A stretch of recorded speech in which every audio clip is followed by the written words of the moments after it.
Hi, welcome. In this video, I want to take a few minutes to respond by way of Kevin from Anti-Dog Trainer. Again, this image here is Kevin and myself having a discussion by way of one of my recent podcasts where we talk about things happen in the dog training world. Again, he's himself come up against certain trainers in the dog training world like Robert Hines, Mark DeBose. Same individuals again I've talked about. Definitely common ground here in certain ways. And you look at all the problems in the dog training world. I talk about that. But here's the thing. And again, I'm gonna respond to this video. I'll do this in the most respectful way as possible. Okay. But I see this as the same conversation really when I went on to Miracle Canine. Okay, for a discussion, a debate. I encourage you to go watch that. David from Miracle Canine was very gracious with having me on. But again, when I go on there, I was putting together, connecting dots as to why all these problems are happening in the dog training world. Again, you go through my Flipping the Script series. I'd encourage people to watch it. In fact, a lot of the themes I talk about, maybe talking about here on this video, you can see them throughout that. Even on that's why I used the Miracle Canine videos when I was, talking about, being dialed in. And then again, that's one of the themes I'm going to talk about here in this video. This issue about being dialed into the relationship in a specific way, relating to, in terms of a dog's stinking thinking. Okay, as I call it, providing context there in terms of connecting dots properly. And so I talk about a dog, in express state. We'll get into that too. Express state of mind. In terms of the role, and this goes into the role of influence and control, it's reconciled. It needs to be reconciled in a very specific way, okay, in terms of one of the things I talk about in a proactive way, okay, to intercept just as the dog is expressing control. I talk about the dog's fixation levels, expressing control, but being dialed in a very intentional way too. So there's a lot of themes here I'm going to be going through. Again, when I drill this down, that's why again I put out that 6-part series, because again I understand there's a lot of questions as to the system of training. Again, I just did a response video by way of Top Dog Canine and all the allegations about abuse. I'd encourage you to watch that video. I respond directly to it. I go through the same type of thing. I go through everything because again, there's so much misinformation out there. There's so much of this divisiveness is back and forth. I'm moving forward, okay, putting out all the information. I understand there's nothing hidden. Okay, so everything I say in this video, everything I say on my, you can put everything I say to the test. You can test it out yourself, whether or not what I'm saying is true or not. Okay, so there's nothing hidden. So I talk about a baseline, when I talk about influence and control in terms of reveal, what it reveals in terms of change, in terms of how this all ties in. I talk about this as well. Going to get into all of it. But again, so here, again, we had a conversation about things going on in the dog training world. One of the aspects here, I talk about the social aspect of the relationship. Okay, I talk about that. And in fact, there's a reason why I keep going back to the parenting example over and over and over again. And the same themes I talk about. Okay, in terms of what's revealed. We'll talk about this on this video. It all aligns. So. Again, this is important because, again, when people I'm not saying, Kevin is here, but when people are throwing around this whole thing about abuse, it's important to, reconcile those statements as to, okay, what's the criteria for what abuse represents by way of aspects of bringing a dog under, a level of control and engaging a relationship problem by way of a dog expressing control. And again, not just piecemealing stuff either. We'll talk about that too, because there's a video here he uses. We're going to talk about that. Okay. So, because it's about, going through and doing a proper audit. Okay. And people come to their own conclusions. So, but the point of everything is say there's a reason why I do things the way I do them. Okay. So, this issue about coming to this point of and this is getting into the method now. Okay. So we can have a conversation. But then when it gets into the actual method, because this is why, Kevin put out this video talking about the difference between, the leash. And I think one of the videos I put out probably help to kind of, move this conversation that way. I put a video about, the loose leash method, and again, when I showed the videos, you see all this, not Kevin, but another individual, with a loose leash. My question is, okay, how do you arrive at that point to be able to properly determine, okay, that that the perceptions of the dogs have changed the right way in terms of how they perceive the owner? Like, what's the criteria to establish that? It's the same question I have up on my Facebook page. I pinned it up there for a reason, but it starts at the beginning, okay? The beginning, okay? And again, part of this whole issue too is, like I said, it's about, certain relationship dynamics here in terms of how this transfers over to dog owners. Again, this is one of the big issues here that are in need of change, okay, to reverse course, okay? It's like moving the tachometer over to make sure that the relationship truly is going to get better. Okay, so it's like filling in the gaps here. So I'm going to do a lot of this on this video, so I'm going to respond to it. This may be like going to a part two, because I'm going to cover a lot of ground here, which I think is important. But again, understand that this isn't, when you watch the video, it can be taken away as I'm just like, as critique in a way. This isn't meant to get, understand that none of this is meant to be a personal attack on Kevin.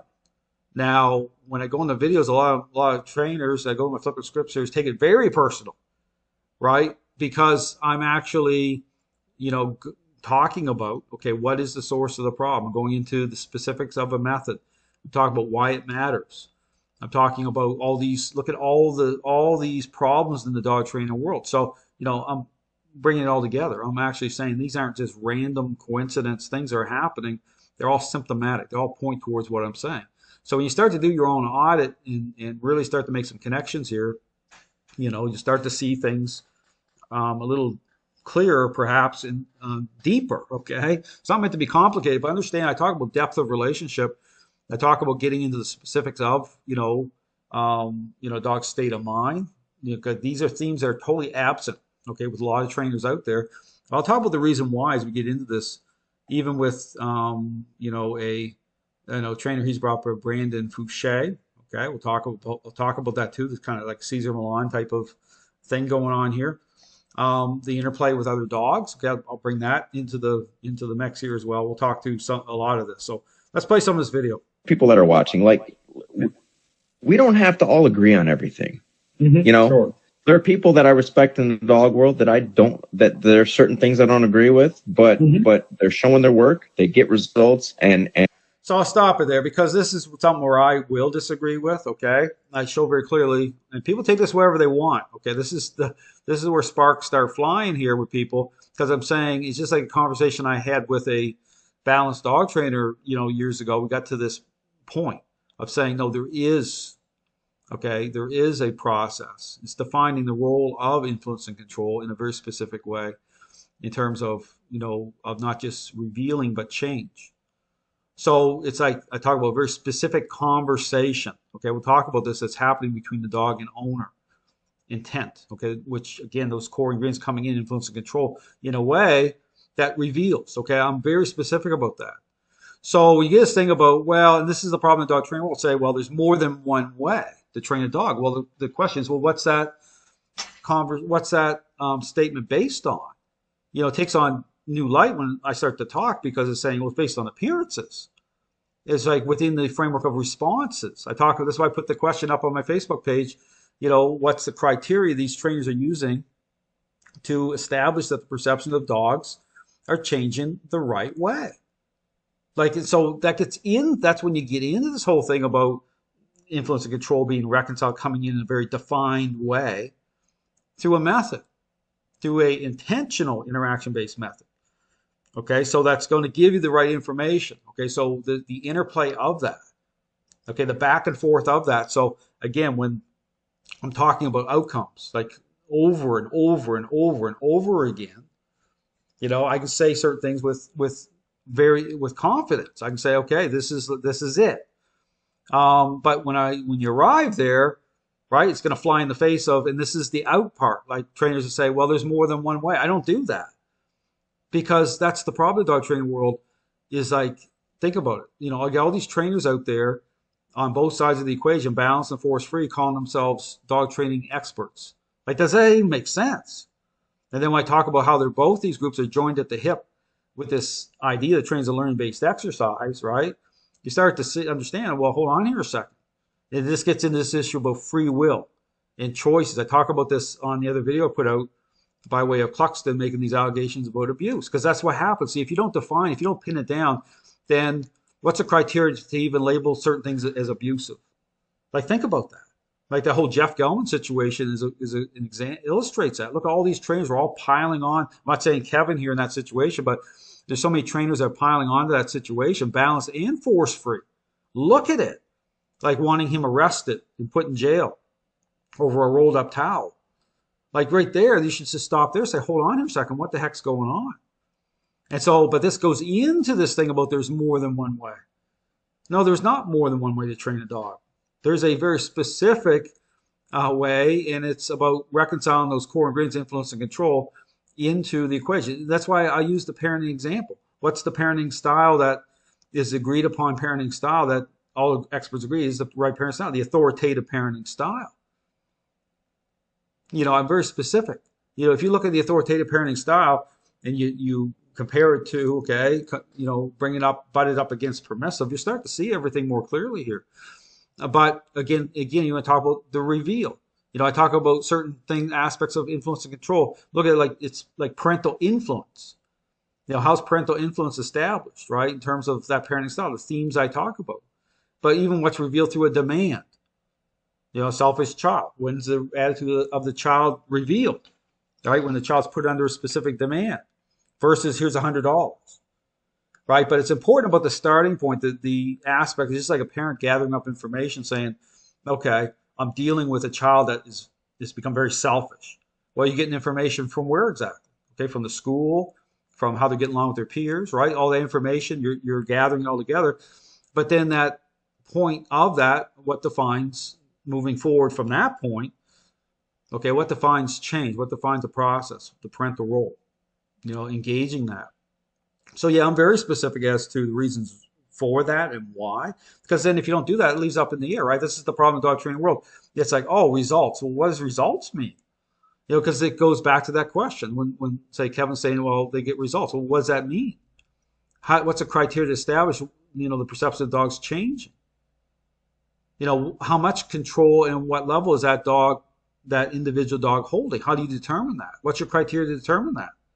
Now, I'm very specific about that, and you have to be, because that comes down to the issues here as to, okay, so I'm very defined. And that's why, again, I encourage you to watch the 6-part series is put out, you know, regarding the aspects of control and influence, how that all ties into a process. There's no wiggle room here. Like, and that's the problem with a lot of trainers, because when I take away the wiggle room, it creates a problem, because they want to do what they want to do, right? And I'm saying, no, I'm saying that that's a problem, a potential problem for the dog owners as well. Like, how do you know how much control that dog is holding? How can you be secure and confident in that?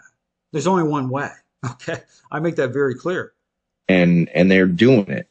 So this idea that people see, like, it has to be an all or nothing thing. I just want people to get out of this way of thinking of, like, just because two people can sit down and have a respectful dialogue doesn't mean we don't have differences or disagreements in how we do things. So, and that doesn't mean we can't respect each other. And so I just... Well, that's a slippery slope. I mean, understand that this is where you get into, like, with a lot of trainers, their ego, and same thing they'll accuse me of. But I put out the information, okay? Everything I say can be put to the test. And this is the fork in the road. You know, I tell people all the time, but to get a sense of that, and I'll be very clear about this, I talk about the in-person training part of it. You know, people are going into my videos, understand they already are set up a certain way. They're already, you know, they're looking through a certain lens. So there's a bias there, right? But then, you know, they'll confront and say, well, and I'll say, well, hold on here a second. Let's look at the dog training world. See, that's why I always default. Why do you think all this stuff's happening? Even the statement about there's more than one way to train a dog to get results. What does that even mean? Like, you know what I'm saying? Like, you have to really get, like, there needs to be clarity, and there is clarity. See, that's the problem, is I'm very specific. Here's the process. I'm just the messenger. People will get upset with what I have to say, but I'm okay with that. For me, it's not some sort of ego contest here. I am confronting a lot of this stuff in the sense of saying, okay, here's what it is. Want people to take that away. Like there are things we do very differently, Dale, but the understanding of these problems is the same. And so I just want people to take that away, that we might. Well, this is where we're going to get into the doing things differently part, and I want to get offer again very clear. But here's the thing: you go into my videos, you see I'm saying the same thing over. Like there's nothing even in this video you're going to find that I haven't said in a bunch of other videos. Okay. I might explain things a little differently. It's the same stuff. I might use certain words a little different to help people kind of get to that point of what I'm saying, because there is a aspect of this. There's depth. Okay, I'm dialing people into the reality of what, in terms of the relationship, but in terms of even, I talk about certain aspects of, how control is expressed, why influence and control have to align the way I describe to reveal and change, like filling in those gaps. And not do everything the same way, but that doesn't mean we can't all sit in a room and discuss these ideas. Like a lot of things, when you get into sports and different kinds of trades, like you have to kind of do the work, right? Mm-hmm. I mean, they talk about this 10,000 hours to be an expert. Well, same thing here. And again, I talk about Christian Hirschman. Like he came down with a board and train with, again, I talk about the 1 percentile dog, Hildegard, and he cycled through all of this stuff. Like, looking for answers. Same thing as Jack and Kaiser. And I encourage you to watch the podcast on Jack and Kaiser. It goes through his whole journey of all that. And so this system of training is very specific. Okay, and this is what sets it apart. I'm not just saying this for marketing purposes, but it is different. This is why, again, I'm saying there is truth. There is a process. Seeing that when you start to go there, right, it causes problems for trainers because they're approaching things differently. But the top aspects, but all to say, Christopher Herzer came down here in person, okay, went through the board and train process, went through the trainer's course, right? So he knows, because even when I talk about aspects of influence and control, about the baseline, I talk about how much control. It's a big difference when you're looking through a certain lens. I just dealt with this with putting the video up. I would have, coming up against, Cluxton's Top Dog Canine's allegation of, abuse, right? It's the same. These are the same trainers that, piled onto the Jeff Gelman situation, over a rolled up towel. Okay. I mean, what's the criteria for abuse? See, this is the confusion, because because right away, when you see me bring a dog in a certain influence and control, in the same situation here, right? It's like saying, well, hold on here a second. This is why, again, I'm having this discussion to break this down for people, just to dial people in. But again, Christian understands. He came down here. And he's able to, see it in person, okay? Able to dial him in.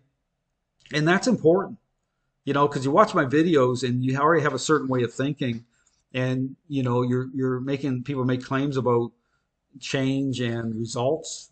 But again, I get right to the nitty gritty. So, well, what's that based on? Like, how do you actually determine that? This is why people get blindsided all the time, or they have problems or things wash out. Because it has to come together. You need the right information. You have to make sense of it. And that's why I sit down with dog owners all the time and I go through all of it. And it's like a crash course, but it's about that in-person part of it. That's a big deal. When it comes to something like work handling dogs, you can't really get that through a screen. Those 10,000 hours wouldn't count. You have to work the dog. So he says, I'm speaking from the perspective of someone who's put in 10,000 hours with Leash. Well, many of these hours were 1% as well, many hours like him over the years. So while that doesn't, again, people talk about, again, it still defaults back to what is the criteria you're using to establish that the perception of dogs are changing and at what level, if the criteria I show is influence and control coming together in a very specific way. That's the only way. Okay, I mean, people can come up against that all they want. That's the only way to tell. Just like because it's a specific type of conversation, clarity. Like that's what I get into. That's where it matters. Okay, so it's the same thing as what's revealed when a parent is in the airspace of the child, in a specific conversation as a parent close in versus standing 20 feet back. Okay, this is where you get into this stuff about, even in terms of, control and influence revealing. Okay, I get into the dynamics of that. So we get into this thing about the leash method. Again, the criteria is, I'm very specific about what the criteria is. If it's not that, and you start getting this thing about certain leash method, and we'll talk about this thing about other dogs as well, the interplay of that. Establish how you establishing it. Yeah, I just went through this with dog sense. I'm going to do a video on that. But they're like, you can see there's gaps there. They're jumping. They're jumping all over the place. But like I said, nothing's hidden. It's not like, everything I'm saying is it's like you can put everything I say to the test. But again, what's the criteria?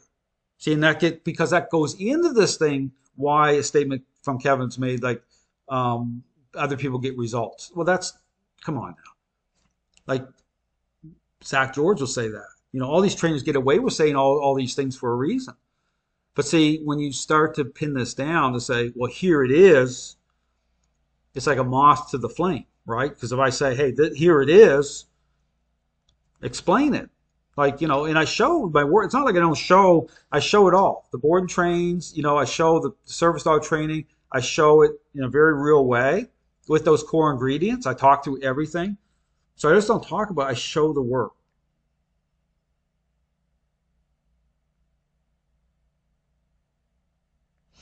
And like I said, I appreciate, saying. So I understand we get into the method part. This is where I say sparks are going to fly in a way, because it does. I'm going to say this is it. And it's not meant to be disrespectful. Understand that I could sit down with, with Kevin, and I could get along great. But I could say the same thing with David from Miracle Canine. But when you get into the specifics, understand that it's going to be a certain conversation, that's not going to be comfortable for some people, because I'm not going to go into, there's no wiggle room here. This is what I talk about. When you bring all this stuff together, like that's the thing here. Everything happened in the dog training world.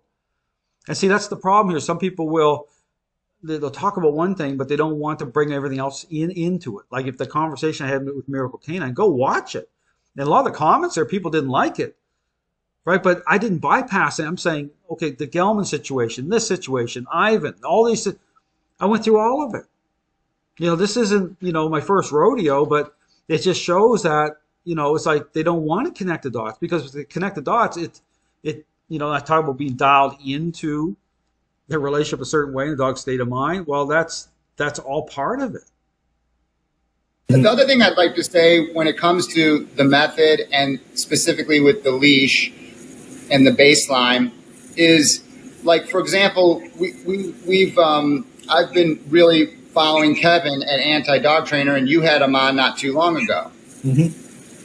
It's a good example of, it would make virtually no sense to say, hey, Kevin, go put Goose up on a baseline and kind of, put this demand on Goose for no reason, his dog, right? That's right, yeah. It's painfully obvious that he has a seriously deep connection with Goose.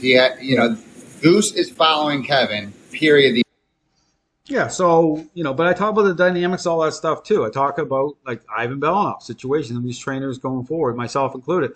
I could attach or align with a certain idea, say a certain leash method, right? And create a very high level of change. This goes right back to my first police dog with Ruben, the whole basis of, I talk about opportunity for insight. They get into a really high level with the dog, but then kind of reverse engineering and say, how did we get here?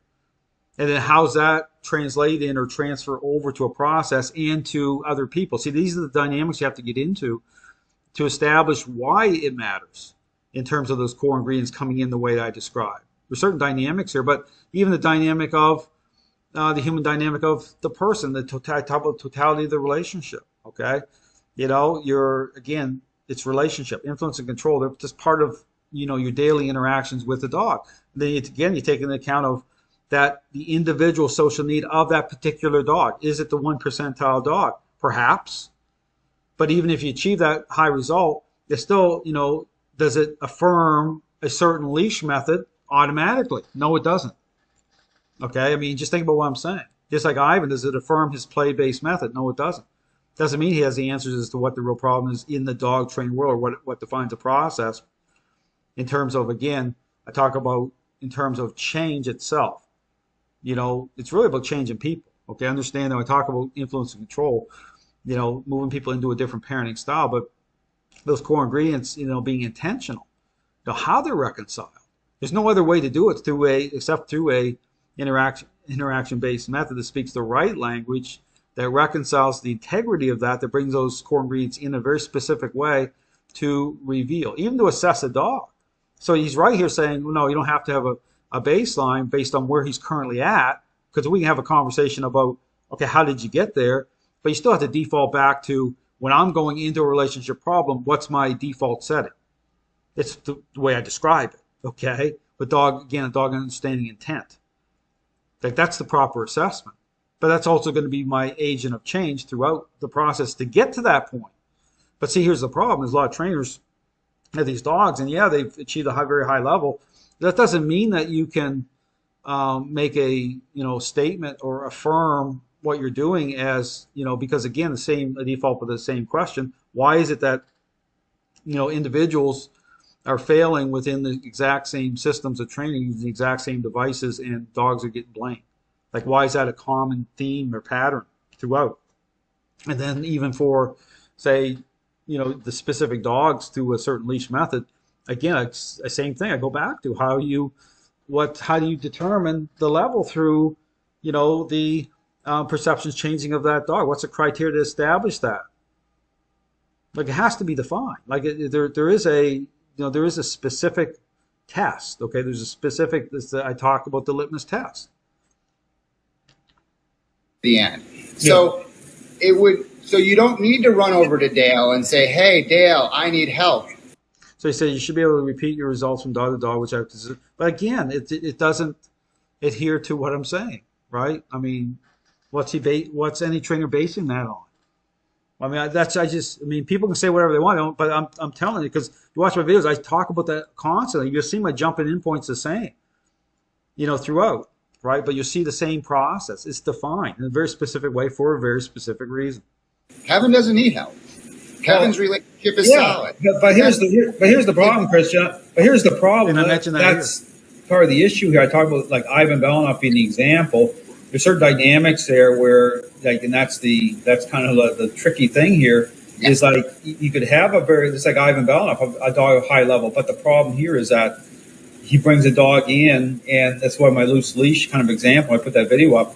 You don't know. I mean, if you start there if that's not brought into alignment, influence and control the way I described, you don't know. I mean, the thing is, you could have, and then you're not, because the question I had put up on my Facebook page, I put it right up there for everyone to see, is that's really the foundational question.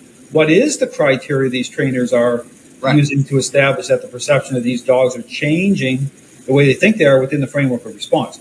Well, I mean, Dale, I have my own criteria that I use to determine whether or not the perceptions of a dog is changing, but it's not through the framework of a response, because I don't use motivating agents the way a lot of other people do. Like, I don't use food, I don't use toys. Okay, so I mean, that's one of the big themes here, right?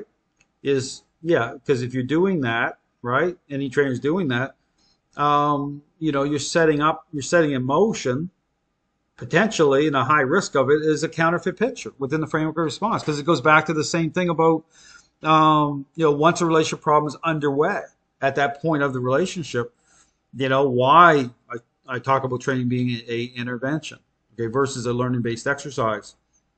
I don't bribe dogs. I'm the motivator. So everything to me comes down to the social interaction. So it depends on the dog in question. It depends on the issue we're trying to work through. It depends on the owner. So if all the dog needs is some rules and boundaries to follow and there's a lack of structure in the home, well, the criteria for me then is if we implement the necessary boundaries and we implement the necessary structure. So you'll hear talk about boundaries and structure, okay? But again, I talk about being dialed into the relationship in a way in terms of the dog's state of mind. Okay, how that layers up, because it's the same thing. Because you're going to see here, even in terms of how he uses certain devices, talk the issue of being able to communicate. Okay, being able to intercept the dog's in an express state as control is manifested. Okay, some devices will. Okay, dog is responding to that device, and so you may have a better physical, gain a better physical position with the dog, but doesn't mean that in terms of that engagement I'm talking about with perceptions changing, that the relationship's actually getting better. See, that's the thing about how tools align too. Tools take on, their intent or their meaning of what defines that tool. It's reconciled again. It extends through a process with, again, influence and control, how they're being communicated, okay, based on how you're dialed into the relationship. And maybe there are times where the dog engages in a power struggle because now we're adding things that weren't there before, and we're taking a more authoritative approach. So it's true. I mean, because aspects of what he's doing, okay, will generate a certain power dynamic, certain power struggle. This is what I'm talking about, training being a power play.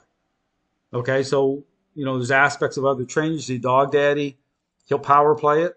But again, talk about the issues there with the dog daddy. Even in terms of, you'll see, there's a video there. Zach George used a video of there's a dog in between the owner's legs, and dog daddy starting to pull on the leash, bring the dog under control, starting to power play it.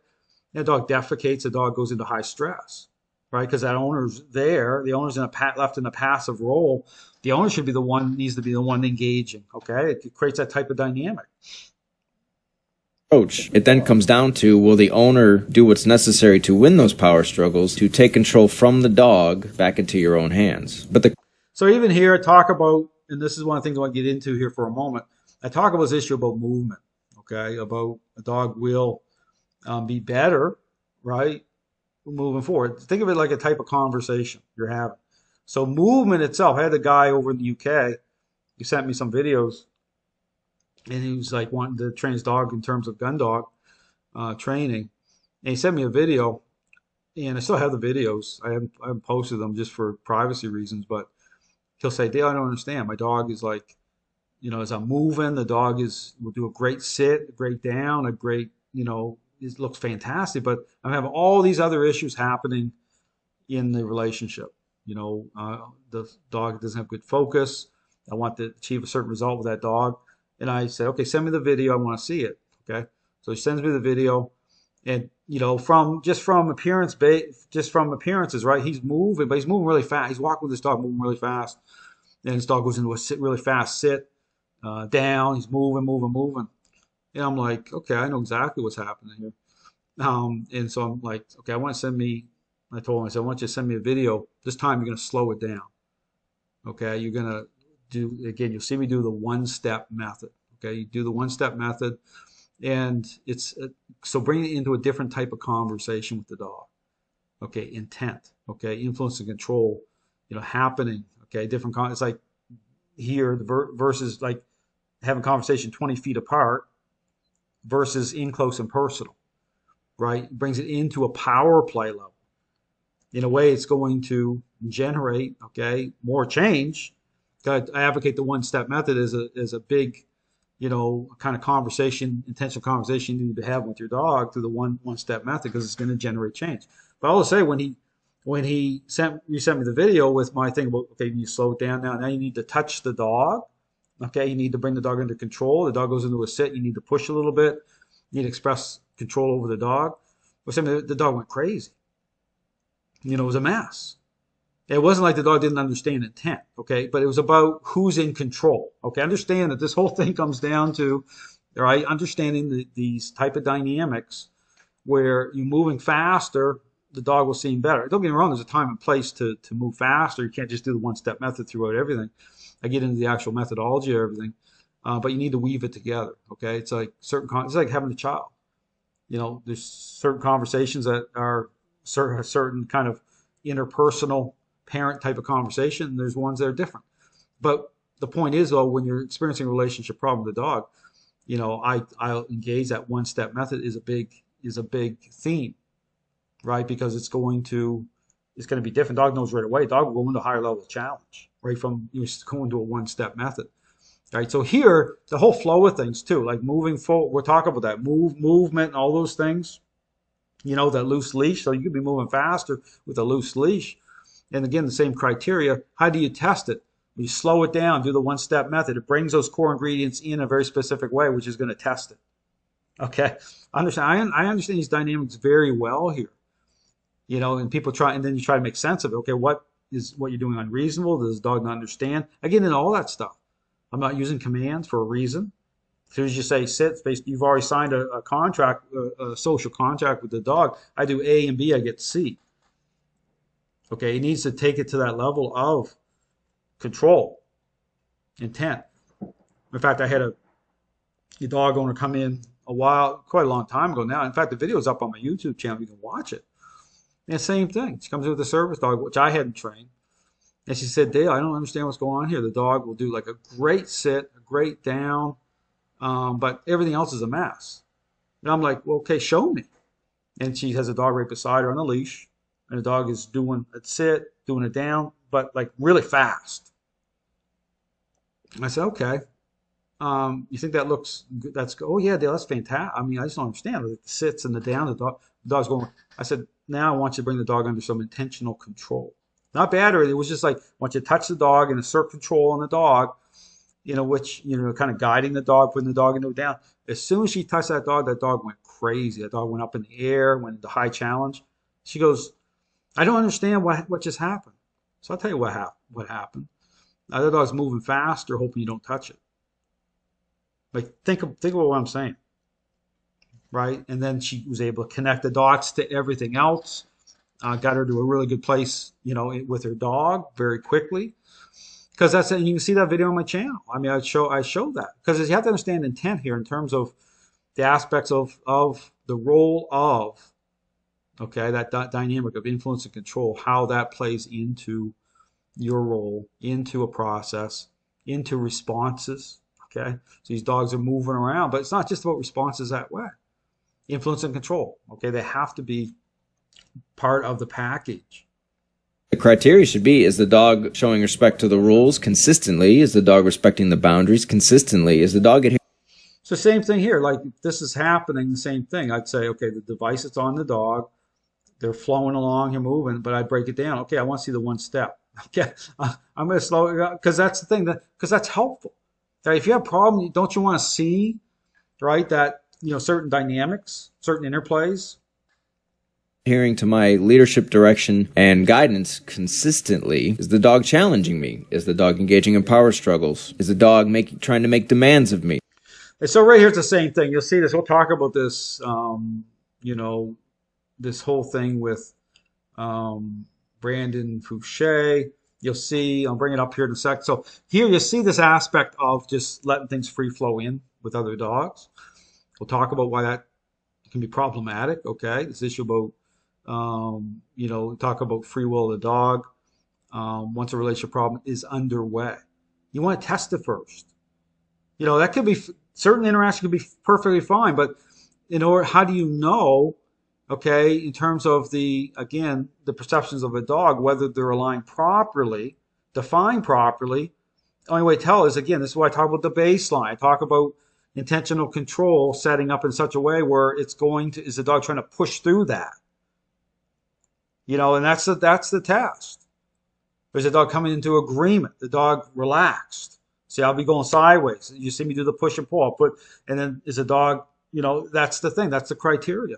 Especially when you're in the middle of a relationship problem. Understand, it's like rebuilding bridges. The bridges have to be rebuilt a specific way. That's where if I'm doing socialization, you'll see me do the push and pull method, okay? But here it's that free flow in, right? And that comes from this, like the dog's like working it out, this whole thing. And I'll bring up briefly here this, because again, he's mentioned this name. And so I wanted to, and I understand this isn't about slamming anyone. This isn't about, but this is about understanding, okay? People's, approaches, where they get their ideas from. So you go into Brandon Fouche here, and it's very Cesar Millan-like, okay? You'll see a lot of dogs off leashes interacting. So we talk about this social aspect of, dogs, that dynamic of dogs, hierarchy, dominance, right? How they interact with each other. But here's the problem, okay? We're going to talk about this thing about kind of letting the dogs kind of work it out. Is the issue about how that transfers over to the human side of things, okay? To the aspect of how dogs connect with the human, okay? The interplay of that. And you'll see a lot of this, trainers will use this. This is, again, very Cesar Millan-like. I'll bring up another example of this through Joel Beckman. He's on my channel, so he'll see him. He's a balanced dog trainer, but he'll see using other dogs in this way to try to generate change. I did a video, you can go watch, it's called, re-signing the social contract by way of a third party. And who's the third party? Another dog. But the whole thing about the relationship, like the human, okay, being the pivot point, the human, okay, being the focal point, using other dogs that way. The problem with that is just because, again, when you're using dogs that way, doesn't mean whatsoever that transfers into a better relationship with the human.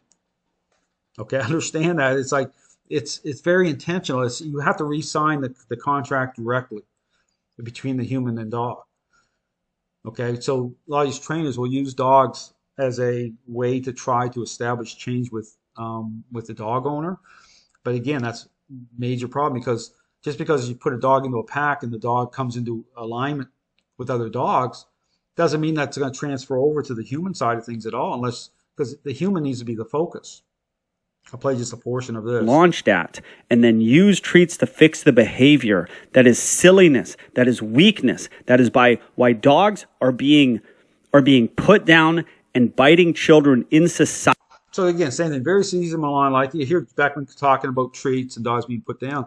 But again, this goes into this whole thing about, how things transfer over to, I've done videos on this before, in terms of the dog owner. Okay, it can look great optics, right? You put a dog in the pack of dogs, it's like, wow, that's amazing. Now that must mean by default that dog's going to get better for me. Not necessarily at all. Okay, sometimes you put these dogs in there and they're still in a kind of a fight or flight mode, or the dog in there is going to be, gaining control through that interaction. I mean, the trainer themselves, they may be in the mix at a very high level with these dogs like Cesar. But again, when you try to play that in terms of trying to use that as a way to transfer change into the relationship with the owner, that's where the problems can be generated. And here I want to talk about, we'll switch back here to the Kevin's video here. Are we seeing a diminishment of the behaviors that I was called for? And is that diminishment consistent over a long period of time? And then, of course, the state of mind of the dog. Is the dog now becoming more relaxed, more calm, more confident, more... Again, I say that because it's about the foundation, okay? It's the default setting. It's the starting point. That's where everything branches off. See, it's that type of parent dynamic. The test, right?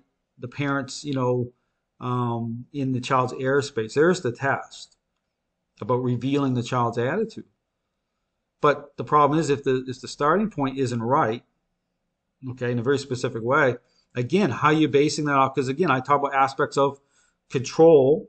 Dog gaining control or dog in control will offer up a false appearance of change, a false image of nature. Control gives dog fulfillment. So how much of that's layered in there? If, again, we'll keep defaulting back, if the starting point is in the way I described as the default setting. It's assumptions. How do you know? And then the problem is, because that default setting is very, very important in terms of that is a foundation. Okay, that's like the parenting style of the dog owner. That's what they're using to generate change. That's so important that those core ingredients, influence, code, be reconciled the way I described to close in those gaps. Otherwise, again, this is the problem. If it's not done that way, things wash out. Things aren't going to hold together. It's going to be, you don't know. So it's got to be very intentional. balanced. You know, I have my own way of discovering or assessing or testing a dog. This comes down to we have different philosophies about what a leash represents, how to use a leash, and so I don't think putting a leash on a dog is the litmus test for discovering. So that's a big statement there. Okay, he doesn't believe putting a leash on the dog is a big litmus test. Well, it is. Okay, and I'm going to put up another video here because this is how people get blindsided, right? Because that's what influence and control, okay, is that connection. That's how it manifests. That's how it's reconciled. That's how, again, it's going to be expressed. Okay, so by way of that connection. So the leash is very important at first. Again, things go away. Okay, things can fade out of the picture. But, this whole thing with this off-leash, cherry picking certain moments, understand, I talk about this type of conversation, right? It's like, it's piecemeal. It's worse than piecemeal. It's got to be meaningful. This is why when you get a dog to wait for their food, and it's a good example I'm talking about, people will get the dog to wait. So the dog is like waiting and can look okay, but if you pay attention to the dog's body language, it's going to give you a clue that the dog's mind is jumping over you, right, to the food. But the dog knows that you're in their environment, that they have to, right? It's like, but still not coming together the right way. They have to kind of wait because you're in control to a certain level. But it's the same thing I talk about personal conversation, distance, being 20 feet away, talking to a selfish child where their pupils are dilated and they're like looking right through you. Versus, so I say the test, you walk over and you take control of the dog that's waiting for their food, right? The reveal happens and the dog is trying to bite you and going crazy. Why is that happening? Did you do something unreasonable? No, because it's that conversation, okay? That's in close and personal, meaningful, right? That's what reveals. That's no different when I had Christian Hirschman's dog down for the board and train. If you watch the video, you see there's a moment where Christian like suspected or had a clue that Hildegard might be food aggressive. But then when core ingredients, how I'm interacting, I get near that food dish. Yeah, Hildegard's like showing her teeth. Okay, it's like danger zone stuff, right? It's like confirmed, right? That's the litmus test. And then working through that a lot better, right? But see, that's the reveal. It's like, how do you get to that point of the reveal? So here you made a statement that, well, I don't think the leash is important. Well, let's go over to Cesar Millan, because again, you talk about Brandon Fouche. This is very Cesar Millan-like stuff going on here. It really is. I don't say that in a bad way. I mean, I put Cesar Millan above balanced dog trainers. I did some videos about that. But here's an example of getting blindsided. Okay, that's the very thing that Kevin just talked about. I don't believe in a leash, but how do you gain, how are you able to gain information and context and truth revealed, okay, when you're dealing with a relationship problem? So here's a very famous video, why Cesar Millan got bitten by food aggressive Labrador Holly. Okay, so you see Cesar, no leash, okay, in Holly's space, right? And let's see what happens here. Because what's he doing right here? Okay, right? He's basically, everything's off of assumptions, right? What I just talked about, influence and control, how are those reconciled in the ability to be able to test the relationship and the current state of mind of the dog?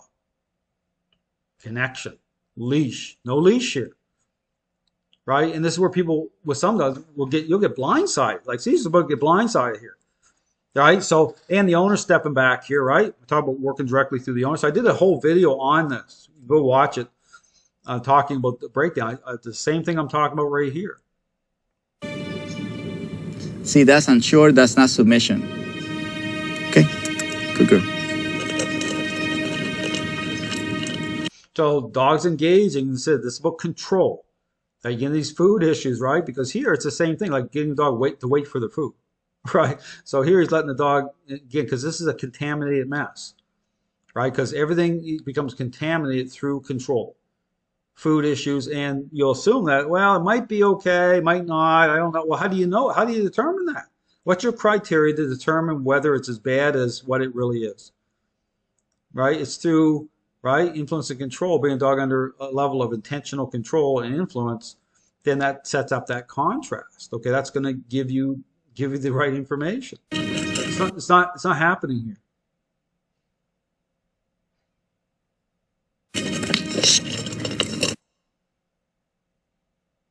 So there's some captions here. It's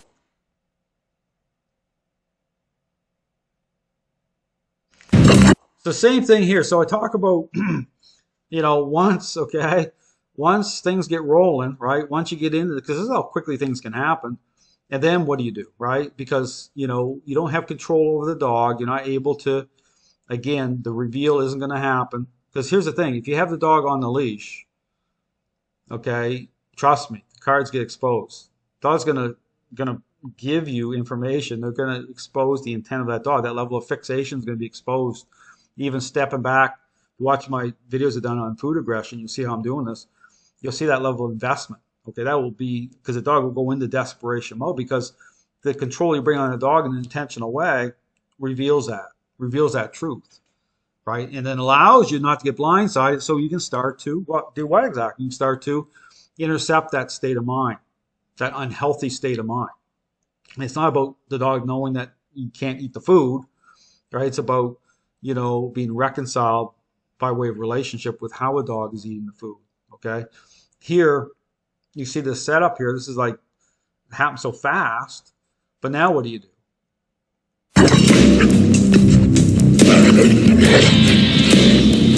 But here's the thing. You're going to see another moment here. And again, this is all relates to the leash and information and control, all the things I talk about.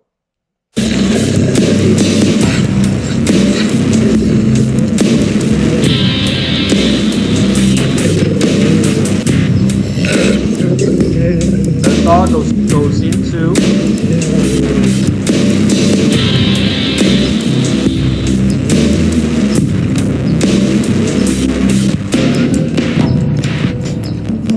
right here, this dog goes into the down. I talk about that, okay? Free will, right? Choices, okay? All this stuff that all these trainers out there are talking about. Appearances, right? This dog looks submissive. It's not. But how do you even establish what this is? See, that's where people get blindsided all the time. It's like, well, influence and control attached to the leash, right? Is going to, because then you're connected that way. Right, you're affecting the dog's mind, okay? Because that association is already created between the food, the relationship, and you, okay? The focus changes. And then I can change that dog's level of focus, but then the reveal is going to happen. You're not going to be caught off guard. Here, this is all assumption, but what's the criteria Cesar's using to establish that this dog, right, that the perception of change in the right way, this dog's actually submitting to him? What's the criteria? There is none. Because the criteria I talked about can't be reconciled because he's not attached. He's in his dog's space somewhat, but that's not the criteria. So, see right here, dog adopts a submissive position. But it's a position. Doesn't mean the dog's submissive. See, this is where people go, this is why I don't get in. When you get into the response side of things, I'm not focused on the dog's, a down the way that most trainers are, or a sit, right? I'm focused on the interaction itself. The criteria is there, influence and control happening during the interaction itself. That's what I'm focused on. I'm dialed in differently than trainers, okay, out there, because I understand the problems within just looking at responses that way. It's not about responses that way. Dog may end up in the down, but certainly the right way, right? By way of coming into agreement with those core ingredients through, again, it's a type of power play the dog comes into agreement with. Especially, again, you're dealing with a relationship problem. You have to give him a moment because the brain got stuck. They're talking about the brain got this way. Yeah. So just, and so in a lot of cases, you get away with this, right? To say, oh, well, not here, not with the 1 percentile dog, okay, not with the dog that has this level of control over the food dish and fulfillment, right? The same thing. This dog is, what you're basing anything on. This dog, incredible amount of control. When you get this high level of control, dog will look happy. You stay there. She didn't do that to you earlier? No, not like that. Right. No, not at all. Okay. See? It's just like, No, this is the first time I seen this seen it, behavior. Yeah. So you see, just a relaxation is see, it's like relaxation, all.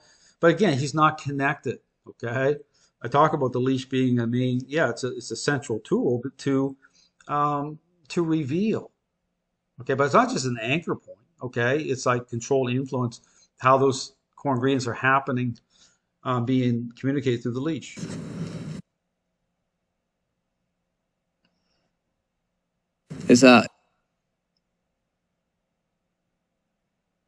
it's an understand. See, now bad things happen. So all to say that, because again, understand it's all based off assumptions. So I talk about the importance of a leash, but here you got Kevin talking about he doesn't believe in the leash that way. Whether or not, or discovering the truth of how a dog perceives me or its relationship to the environment. See, and this also comes down to, like I've heard Dale say, you won't know until you put the leash on. Like, how does a dog respond when you use influence and control through a leash? But usually, here's how it goes. It's the same thing, waiting for the food. Goes for me. A dog. See, same thing. So I talk about those. You can put everything I say to the test.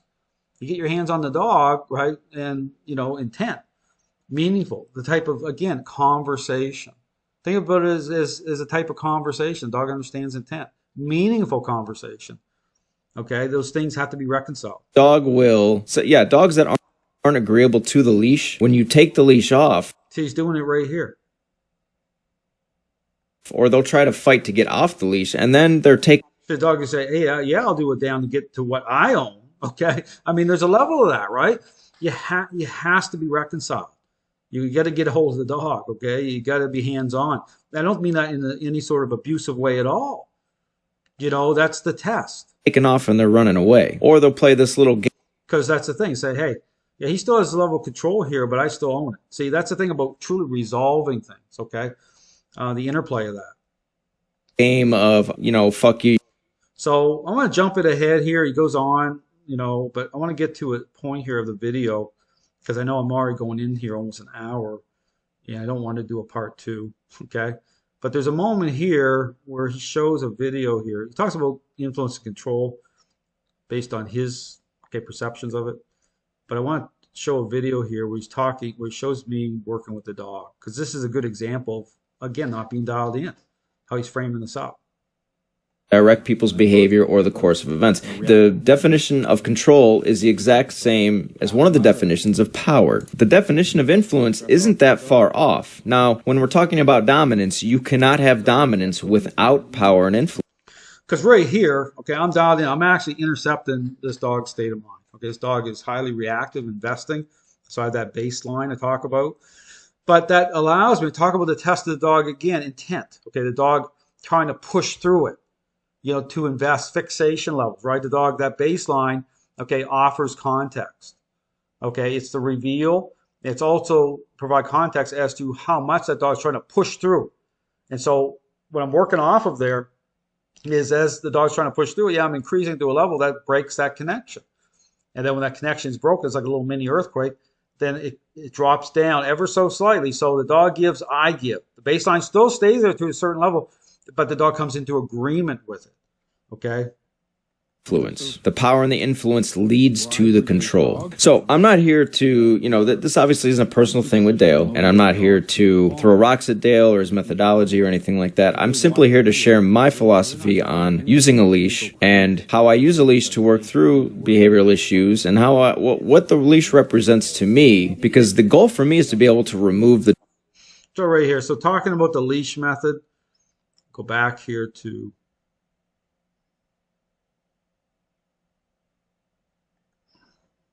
And rules for the other dogs, and so see, same thing. So this comes from Brandon Fouche. I'm not saying anything bad. I mean, I'm just saying, how certain dynamics here. Okay, this thing with other dogs, the social aspect, absolutely. But again, big thing is how that transfers over to and into the relationship with the human.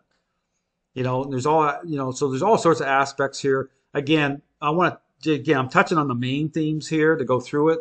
And again, I've gone exactly like an hour in here. There's a lot to unpack. And so, understand this isn't a personal attack. I want to make this clear. This is not a personal attack on Kevin. This is a journey for people. But just want people to recognize that I'm going to be solid, okay, in the saying certain things for a certain reason.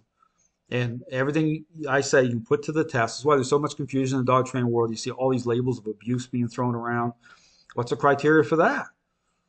When you get in this whole aspect of, being intentional about the role of influence and control, it triggers a lot of people because they're not dialed in that way. They should be. They need to be. Because, again, I talk about, why it matters. Because that's the default setting. If it's not the default setting, what are you basing your judgments on or your opinions on in terms of the perceptions dog changing at what level? Again, because it's a type of conversation in terms of to the dog. You line the stuff all up. So hopefully this video is helpful. I want to respond to it. I have nothing against Kevin at all. Even go through my Flipping the Script series, you won't see me personally attacking these trainers with cheap shots and everything. I'm on the edge of that, though, with some of these other individuals like Top Gun K9, Robert Hines, just radicals, like just going off. These are the same people that, don't show anything, permissive, bribery-based, all over the place. The dog training world's in a mess for a reason. Look at it. So again, I show everything. I talk through everything. So hopefully this video is helpful. Thanks for watching.